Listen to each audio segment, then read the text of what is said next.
देखिए न्यूमेरिकल है एक हेनरी लॉ पर।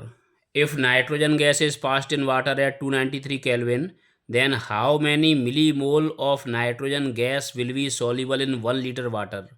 अपन लोगों ने पानी कितना लिया है बोलो, 1 लीटर। ठीक है, 1 लीटर पानी में अपन लोग नाइट्रोजन गैस को भेज रहे हैं कितने टेम्परेचर पर, 293 केल्विन टेम्परेचर पर।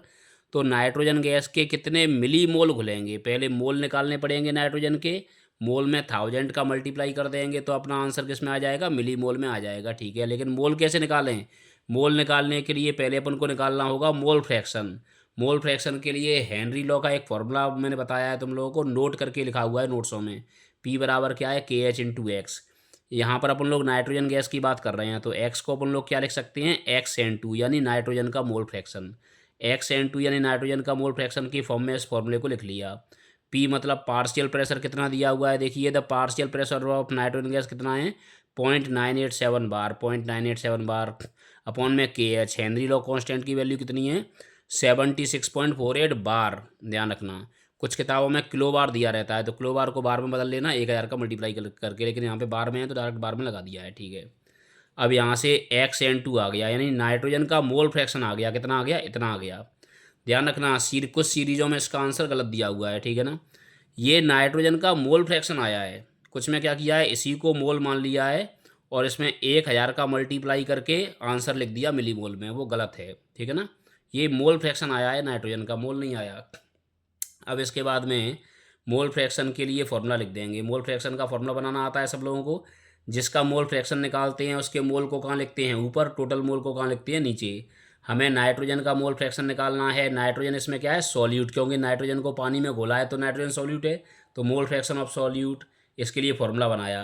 तो नाइट्रोजन के मोल कहाँ लिखेंगे, ऊपर, और टोटल मोल कहाँ लिखेंगे, नीचे। टोटल मोल का मतलब नाइट्रोजन के मोल और वाटर के मोल, नाइट्रोजन को पानी में ही तो घोला है, तो नाइट्रोजन के मोल और वाटर के मोल का टोटल कहाँ लिखेंगे, अपॉन में लिखेंगे।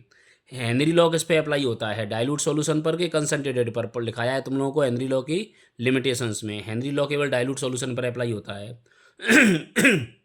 Because Henry law is applicable only for the dilute solution. Henry law केवल डाइल्यूट सॉल्यूशन पर अप्लाई होता है, इसीलिए नाइट्रोजन के मोल यानी सॉल्यूट के मोल बहुत बहुत कम होंगे वाटर के मोल से, सॉल्वेंट के मोल से। इसीलिए नाइट्रोजन के मोल को हम वाटर के मोल के कंपैरिजन में नेग्लिजिबल मान सकते हैं। नेग्लिजिबल मानकर नीचे वाले नाइट्रोजन के मोल को छोड़ देंगे तो एक्स एन टू बराबर क्या हो जाएगा, N N two upon N H two हो। ठीक है, नाइट्रोजन का मोल फ्रैक्शन निकाल चुके हैं, ऊपर इतना है लगा दिया अपन लोगों ने। वाटर के मोल कितने, 55.56। कैसे निकाले, ऐसे निकाले, कैसे, नाइट अपन लोगों को वाटर के मोल निकालने हैं। मोल कैसे निकालते हैं, मास अपॉन मोलिकुलर मास। तो वाटर के मोल बराबर वाटर का मास अपॉन वाटर का मोलिकुलर मास। वाटर का मास कितना मानेंगे, 1000 ग्राम। मोलिकुलर मास कितना होता है वाटर का, 18। तो आंसर आ गया 55.56। क्या आ गया 55.56, क्यों भाई, नाइट ये वाटर के मोल आ गए 55.56, जो अपन लोगों ने यहाँ लगाए हैं। अब सवाल उठता है कि वाटर का मास 1000 ग्राम दिया तो है नहीं, फिर अपन लोगों ने कैसे लगा दिया। देखो वाटर का वॉल्यूम दिया हुआ है, वाटर का वॉल्यूम कितना दिया है, 1 लीटर, 1 लीटर। तो बिकॉज वॉल्यूम ऑफ वाटर कितना है, 1 लीटर। 1 लीटर का मतलब कितना होता है, 1 किलोग्राम। 1 किलोग्राम का मतलब 1000 ग्राम। अब 1 लीटर का मतलब 1 किलोग्राम कैसे हो गया, देखो डेंसिटी का फॉर्मूला क्या है, मास अपॉन वॉल्यूम। तो मास का फॉर्मूला क्या हो जाएगा, डेंसिटी इंटू वॉल्यूम।